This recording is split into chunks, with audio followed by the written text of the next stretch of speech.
Good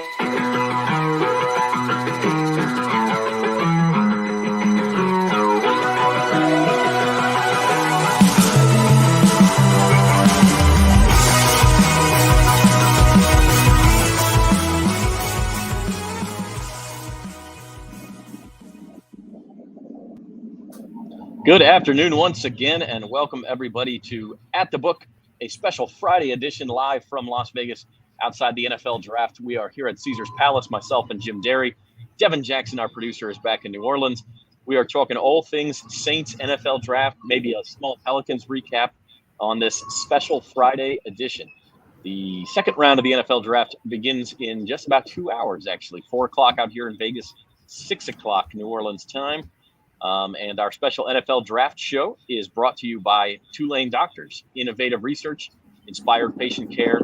Visit TulaneDoctors.com for more information. So our thanks to them. And, of course, to Caesars Sportsbook, our primary sponsor. And I'd like to remind you, you can bet on the draft or anything else by signing up by going to NOLA.com/Caesars. New users get their first bet insured up to $1,100. So make sure you take advantage of that if you haven't already. NOLA.com/Caesars. It's another sunny day. Jim, I made the smart move and moved into the shade for today because I don't have my shades on. I can see my screen. It's much better. I see that, and I can only hear you because you're sitting next to me. So I'm going to give a very quick analysis, and I'm going to have to reboot my computer because, we haven't had enough technical difficulties since we've been here in Las Vegas. So I figured, why not? I know that you can hear me, and I cannot hear Devin at all. So I'm going to have to reboot in just a second. But I will say last night was quite interesting.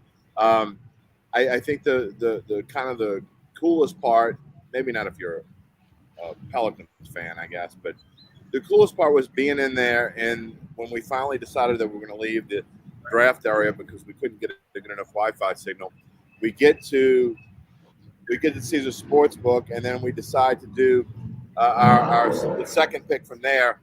And you got the Pelicans game going on, the end of the Pelicans game with the Suns fans everywhere. And meanwhile, we're trying to pay attention to what's going on with the Saints pick, when they're going to pick. Devin's letting us know what's going on with the pick. And then at the same time, we got these celebrities that are like 20 feet from us. Robert De Niro and Rachel McAdams are walking up some kind of red carpet. I think I'm living some kind of out-of-body life. So it only goes to go with everything that I should have to reboot because it's not supposed to be like this. It is not. And technology issues aside, it's been a good weekend. And quite frankly, I think the Saints had a pretty good day yesterday also, Devin. Trevor Penning, they get him at number 19. I don't think a lot of people thought he'd drop. They were able to trade up and get Chris Olave. They do lose a third and fourth round pick in the process. They only have one pick left tonight. We'll talk about that in a minute. But overall, I mean, they checked the two boxes that they needed to check. Yeah, it's been two positions of need we talked about really especially since the Teron Armstead departure. The Saints need to address it either in free agency or in the draft, and they did both in the draft, which makes sense. They don't have a ton of money to go out spending on some of these free agent receivers and some of these big name receivers as well that got traded last night. But it makes a lot of sense for what they're looking for. I think they needed a Robin to Michael Thomas, and they got that with another Ohio State receiver. They keep going back to the well, and it seems to be working for them. So it made a lot of sense. And then Penning being there at 19, I think yesterday or last night, Luke Johnson wrote up the story, our Saints beat writer. But the Saints were getting a little anxious at 19, hoping that Penning would still be there, especially with the Chargers selecting Zion Johnson at 17, then the Titans trading up to 18, and he could have potentially went there. So the Saints were able to get their two guys, and they seem pretty happy about it. Yeah, absolutely. I mean, I think you can kind of take two strategies here. You can take best player available, which we see teams do. The Baltimore Ravens got Kyle Hamilton last night that way. The Jets ended up with a great draft that way. But to me, the BPA strategy, the best player available, it works if you have a roster that is basically already complete and you're just trying to improve at places and you just take the best guy who's there. Or if you have holes everywhere, if you're the Jets or the Texans and you need help everywhere, you just take the best guy out there. The Saints are in between those two, where they had three really specific holes: wide receiver, offensive tackle, and safety. And they have enough money under the salary cap to maybe sign a starter at one of those positions. They really needed to take the other two positions. And so, I don't argue with best player available very often, but I think the Saints did what they needed to do. Yeah, best pick available. It's really it's hit or miss, because sometimes the best player available isn't the best player for you. So I think for the Saints, they had to make sure that they not only got the player they wanted, but it would be a fit. And the Saints have been known to develop receivers and tackles quite a bit. I mean, they rolled out several late round and UDFA receivers last year. And with the offensive line, they always do wonders with guys. I mean, obviously, Teron Armstead was an FCS tackle. Andrews Peak came in a little bit raw, but he ended up making a Pro Bowl. So the Saints know their strengths in terms of team building, and they went after it and understood that it may have cost them a third and fourth rounder to get the receiver they want, but they can finally kind of put that to rest and see him develop and play alongside Michael Thomas, one of the better receivers in the NFL when he's healthy. Well, let's talk about Chris Olave a little bit, because for those who don't know, Devin is a contributor for Blue Chip Scout and is a film expert himself. Chris Olave he's a smaller receiver. He's 6 foot, 187, I think he's listed at. He is fast. He ran a 4.39.40 at the combine. What type of player are the Saints getting here? What is his ceiling? And what concerns should Saints fans have? I think for him, he's coming in a really good situation, because I don't think the Saints are going to ask him to catch those 50-50 passes. He's not really a 50-50 type receiver. He's more of a creative route runner that's able to catch the ball over the middle, catch the ball on the boundary, and be a reliable receiver on a down-to-down basis. So in some regards, he's similar to Michael Thomas in that respect, where he can create yards after the catch, but he's not super explosive with the ball in his hands. But he's a very reliable receiver that can easily slide into that receiver 2 or receiver 3 option on the team. They still have Marquez Callaway, but they have a nice versatility now at the receiver position, because Olave played both in the slot and out, in the perimeter. So I think with Olave, you're getting a receiver that does a little bit of everything. Does a lot of things well. Doesn't have that one thing that is an elite thing. But I think for him, asking to be a receiver 2 or second option as a receiver, I think will do wonders for him early in his career, so he doesn't have to shoulder that load. Jim and I talked more about this on the Datitude podcast this morning, so tune in for that if you haven't already. But Jim, the comparison you see for him, they're very similar sizes, very similar speed. Terry McLaurin of the Washington Commanders is the guy you see, and I obviously that's the ceiling. But if Chris Olave turns into Terry McLaurin, the Saints are going to be very happy and very productive. I bring this up on Datitude as well. I played some interviews from Olave and Trevor Penning, along with Willie Green and Chris Paul. But the first name, when someone asked Chris Olave who he would compare himself most to and who he studied, the first name he said was Terry McLaurin, which I thought was super interesting. He went on to say, Devontae Adams and a couple other guys that you would expect him to say. But we were talking about it yesterday, and I think Devin was the one who said first, he asked who he reminded you of, and that was the first name Devin said. And then, again, you and I talked about it on Datitude, which is up a couple hours ago. And if he turns into that, and you have Michael Thomas and a Chris McLaurin clone, a Terry McLaurin clone, then great. It's. I think the Saints they were already in a better situation, I think, receiver-wise than anyone gave them credit for. Last year, anything that could go wrong did. Tre'Quan Smith was hurt a lot of the year. He's back, along with Michael Thomas. Like Devin Jackson said, now Marquez Callaway goes back to being a 3 or a 4 or whatever it is. And so I think they're in excellent shape there. And I can't wait to see. I heard you, Zach, while I was trying to get my computer ready, talk about best player available. I really think the Saints need to go running back here because I think that not only do we not know how long Alvin Kamara is going to be gone, even if he's not gone that long, I think all this stuff is really going to affect him. This may turn into a lost year for him.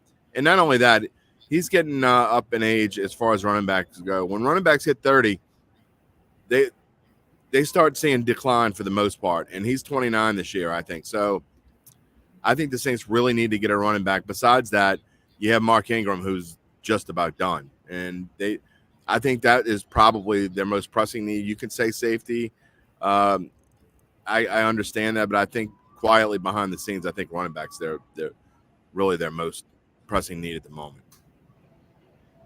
Yeah, it's interesting because there are a couple of running backs, and that's a good segue to get into round two.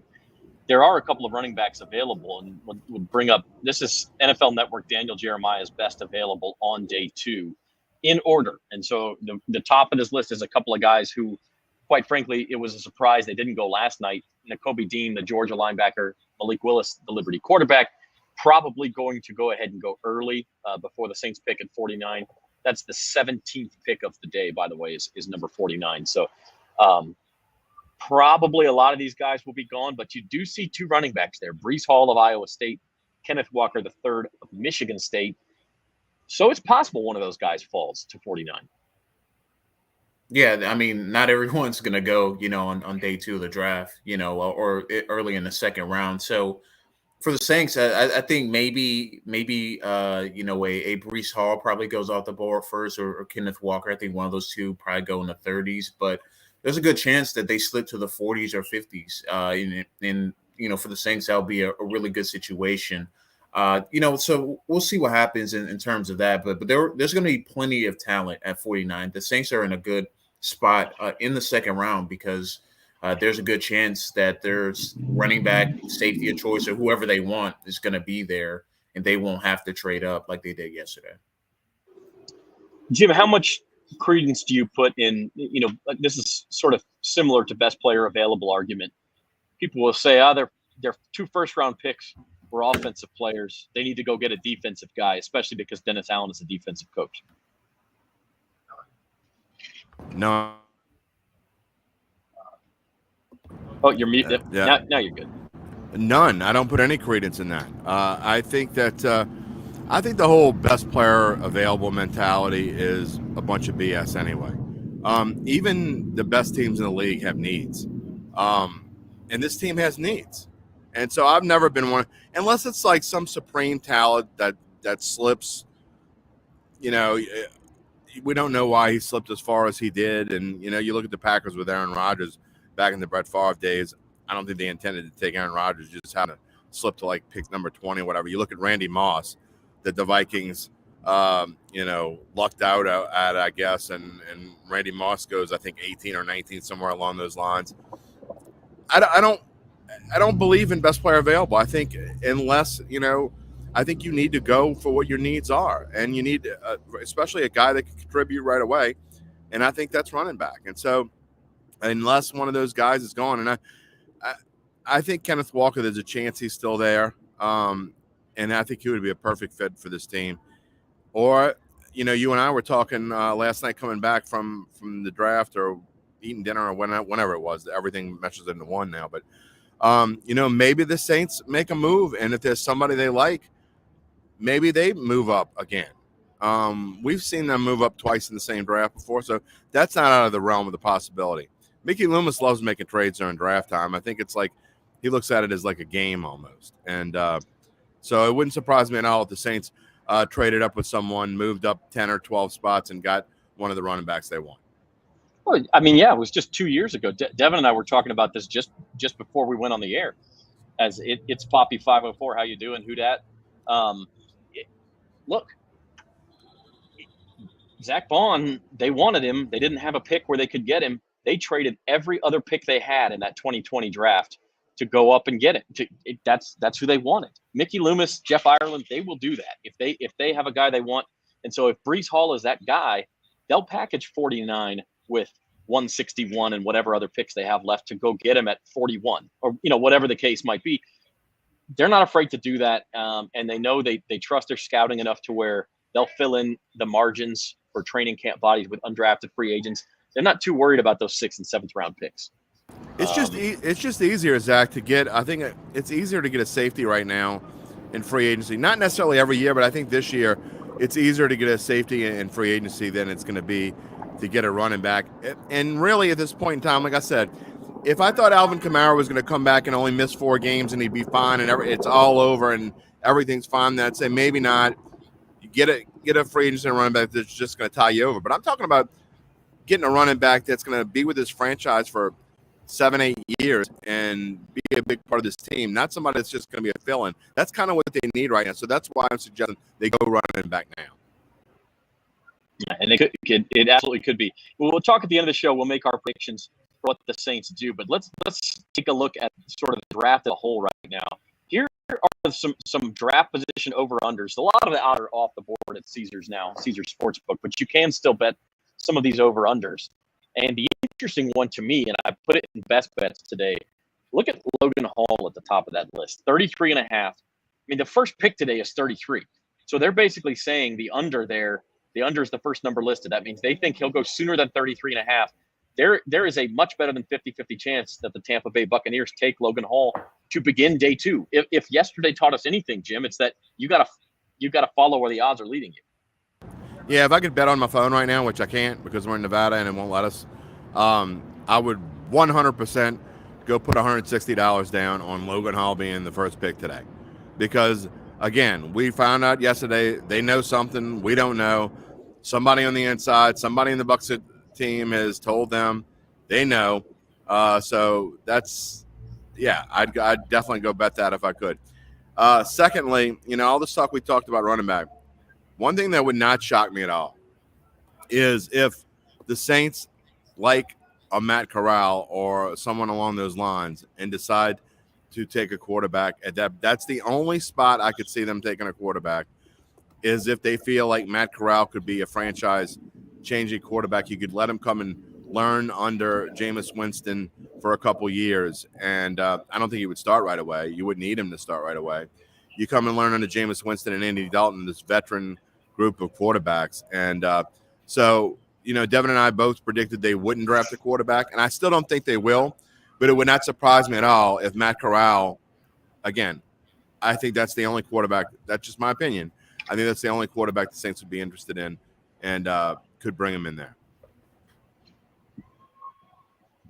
Devin, what are your thoughts on that? Who is the quarterback the Saints should target or could target?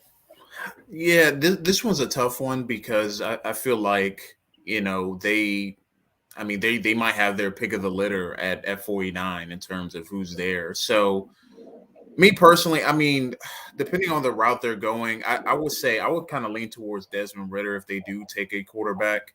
I think Matt Corral would be if he fell to like the 3rd round and the Saints decide to go running back, if he continues to fall, maybe they go ahead and just make that selection. But I think Desmond Ridder is probably a guy they would look at. Malik Willis, maybe.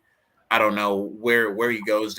There's odds that he might go early in the 2nd round after Logan Hall at the Giants or Vikings. So I think probably Ridder might be there when they pick or Corral, but I think ultimately they're going to go a skill position at safety or running back in the 2nd round. But if they do select quarterback, I think if it was Corral, it would be somewhere in the 3rd, and they would have to trade back up to get him because he keeps falling.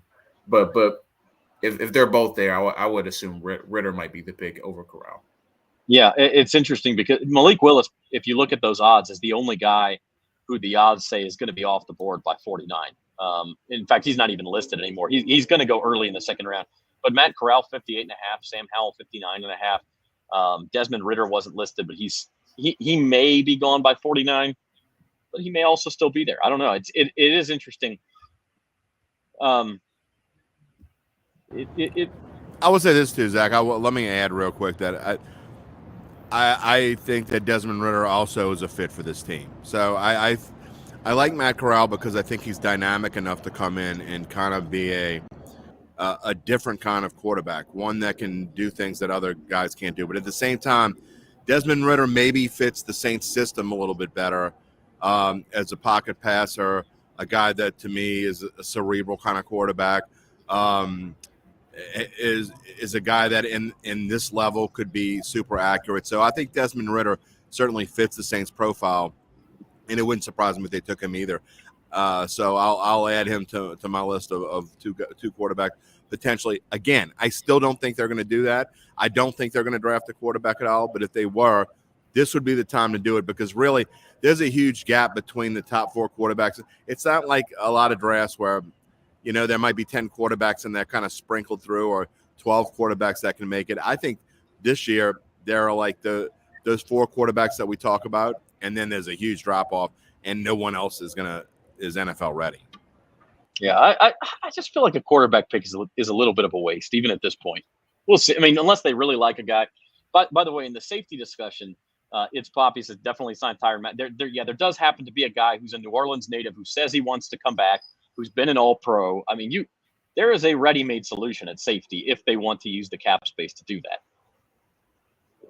We'll see. I mean, I guess that maybe they're waiting till after the draft to see what they end up with, and if there's a safety prospect that they love, and could get them on a pretty cheap deal compared to what Matthew may be asking. I think we'll see after the draft. But to me, I think they're probably zeroing in on running back or safety at this point. But we'll see. I mean, they could certainly, if there's another player elsewhere in a different position that they do love, they certainly could take it, or they could dip back into the receiver market, since there are plenty of depth on day 2 and day 3 of the draft at the receiver position. Yeah. You're watching At the Book here live from Las Vegas at the NFL Draft, brought to you by Caesars Sportsbook and Tulane Doctors here on bet.nola.com. Zach Ewing, Jim Derry with you from Las Vegas. Devin Jackson, our producer, is back in New Orleans.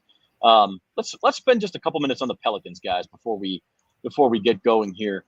The Pelicans, look, it's all good vibes right now, right? I mean, you can't they lost to the Suns.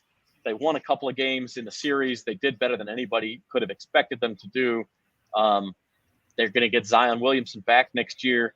I mean, it's all good vibes. And that just, I think you just hope the bottom doesn't fall out at some point before next season. But right now it's a good time to be a Pelicans fan. It is. It's interesting. I talked about it on Datitude this morning. One of my lead points was I had a friend on Twitter who was a little peeved because, Fox 8 and a lot of others, I think, followed suit. And actually, we have certainly been in the group of, we're doing all this stuff on Saints and NFL Draft. Fox 8 led with the Saints in the NFL Draft. I'm certain that 4 and 6 and 26 probably did the same thing. And he's ticked off because he thinks the Pelicans should be the lead story. So I'd be interested to hear what you guys think. I mean, I personally think that football here is king. And, Devin and I have talked about it. We did, and I think we talked about it in January. We didn't really start getting into basketball in the NBA and trying to figure out what's going on in college basketball until maybe conference championship week of the NFL, because we had the NCAA championship, we had all the bowl games, we had the first couple rounds of the NFL playoffs. It just is what it is here, and it's tough. But at the same point, even though there was a finality of this season for the Pelicans yesterday, this story really is just starting to be written, right? This group is going to be together for a while. Willie Green is this great young coach that could be here as long as he wants to be. And so their story is just being written, I think, really, as the Saints are maybe further along, and these are just pieces of the puzzle they're adding. But I'd be interested to hear you guys whether you think the Pelicans were a bigger story yesterday, and maybe we and the rest of our media cohorts kind of downplayed it a little bit. It's possible. I mean, it's also going to naturally happen when you have two events going on at the same time, that neither one will get the interest and the attention that it would have otherwise. I will say this. The Pelicans have been the number one sports story in New Orleans for 2 weeks now. And yes, there's been some draft attention. Yesterday and today are pivotal days for the future of the Saints franchise as well. And so I don't know that it's misplaced. The Pelicans had they beat the Suns and they're playing a game 7 tomorrow, we'd be talking a lot more about them. And we have talked a lot about them in the last 2 weeks. And if Willie Green mentioned this in his post game yesterday, he likened this Pelicans team to the Phoenix Suns bubble team from 2020 that went 8-0 in the bubble and just narrowly missed the playoffs. And he was an assistant coach on that team and feels like that's a similar feeling. And if they are the Phoenix Suns and they're going to start making deep playoff runs next year or the year after, the Pelicans are going to force their way into New Orleans sports consciousness. And it won't be such an uphill fight to get that attention. Yeah, I think for the Pelicans, what the tough part is that they've had good seasons before where they made past the first round. The thing is, the consistency was not there because the next season they wouldn't make it. So I think what's tough about covering the Pelicans is like we've seen like success like in small spurts with them, but we haven't seen it sustained. So I think it's tough to on a night like yesterday, the Saints are going through a transition period, kind of like the Pelicans are. There's a new head coach for the Saints, the first time in a while. The Saints have 2 first-round picks the first time in over 10, 11 years. So, it's tough to, kind of make that the lead story of Pelicans when, the Saints have won a championship here and have made deep playoff runs. But for the Pelicans, I think even though they weren't the lead story, they were still the second or third story people were talking about, which is a much more of an improvement to what they were 3, 4, or 5 months ago when they were, 10, 12, 15 games under 500. Yeah, absolutely. Absolutely. So the NBA playoffs roll on without the Pelicans, but a great season for them. Let's go ahead and wrap things up here. NFL Draft Round 2 starting in about an hour and a half, just from across the Las Vegas Strip down there behind the Flamingo Hotel is where they'll make the picks. Cam Jordan, by the way, is in town. He's making the Saints' second-round pick. He is the celebrity here to make the Saints pick. So we'll see if we run into Cam. Maybe we will. Jim and I will be back tonight, and Devin, after the Saints make their pick at number 49 for some quick analysis. Or so maybe before. Maybe before. Could be. Hit us up live on Facebook, on the bet.NOLA.com Facebook page and the NOLA.com Facebook page. And we'll give you some live analysis of that second-round pick or whatever it is that they do. And so now before we go, I want 2 things from each of you guys. One is your official prediction for who the Saints take in the second round. And number 2, sort of an off-the-wall prediction. If they don't go with who you predict, who's somebody on that board you could see them taking? Get a muffler, dude. Who's somebody you can see them taking that we haven't talked about, that we haven't expected? So, Devin, why don't you go first? What's your official prediction? So I think the Saints do go with safety here in the second round. I think they target a Jaquan Brisker from Penn State or Jalen Petrie from Baylor, 2 guys that played a little bit of everything. I know they have Marcus May that they signed, but they kind of need more of that guy that can come up and be more of a run stopper and kind of run the alley and be that physical presence that Malcolm Jenkins left behind with retirement. So I think the Saints go safety here, and I think they go Jaquan Brisker or Jalen Petrie. Oh, you got to pick one. If Jalen Petrie's there, I think they take Petrie. Okay. You stole mine, but that's all right. I'm going to go last now. Okay. All right, Devin. And how about an off-the-wall, something crazy that you could see the Saints doing tonight? Take another receiver. I think that would be a little bit far-fetched, but at the same time, if they want to continue to bring weapons in for Jameis Winston and moving forward in the franchise, I think with how good this receiver class is, you might as well bring in another one. All right. Jim Derry, your official prediction for pick number 49, or whenever it is. I don't think they're going defense, but Jalen Petrie would be a great selection. I told you that I thought he kind of fit in with Bill Belichick's mold. That was my mock pick for the New England Patriots, and they certainly went off the wall with their pick. A guard from Chattanooga that I had never heard of, that most people thought was going to go in the third round. But whatever, Bill Belichick wins. You can't debate what he does. All right, I am going to kind of have a little surprise with where I think they're going to go with the two top guys being gone. I think by the Saints pick, because I don't think they're going to trade up and make any moves. I don't think they'll make any more trades in this draft. If they do, it doesn't surprise me. But I'm going to say Isaiah Spiller of Texas A&M. I really like him a lot, and this isn't not because I like him. I think the Saints really. I think they're going to want to go running back here. I really do. I think they're going to. Because I do think they're going to go safety in free agency. I think they're going to find a way to get Tyrann Mathieu to come in. That's just a gut feeling. So I am going to say Isaiah Spiller of Texas A&M. And my off-the-wall pick is kind of what I told you already. I think if they're going to go off the wall, I think it's going to be Matt Corral. And a guy that they can put and make NFL ready within the next couple years. They don't have to rush him. I know it would make things tense with Jameis Winston and probably not make for the best situation. But then again, competition brings out the best in some people, and Jameis could use it as a platform towards getting a big contract elsewhere. We've seen other quarterbacks do it. So I don't think it would hurt the situation at all. I think it would help the Saints in the long run. I personally wouldn't mind seeing it. I was going to say Jalen Petrie is my pick. And so since Devin took that, I'm working on coming up with somebody else. How about the guy I rambled on as long as I could ramble. Yeah, I mean, I know, and I'm still struggling a little bit. But how about this?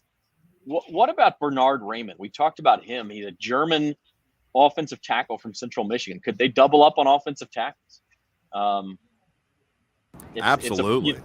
If Trevor Penning doesn't quite work out, you let the two battle for that left tackle spot in training camp, and you have two chances. I know this is your pick, Zach, so I will say this about that kid. That kid was supposed to be a first-round pick in a lot of mock drafts.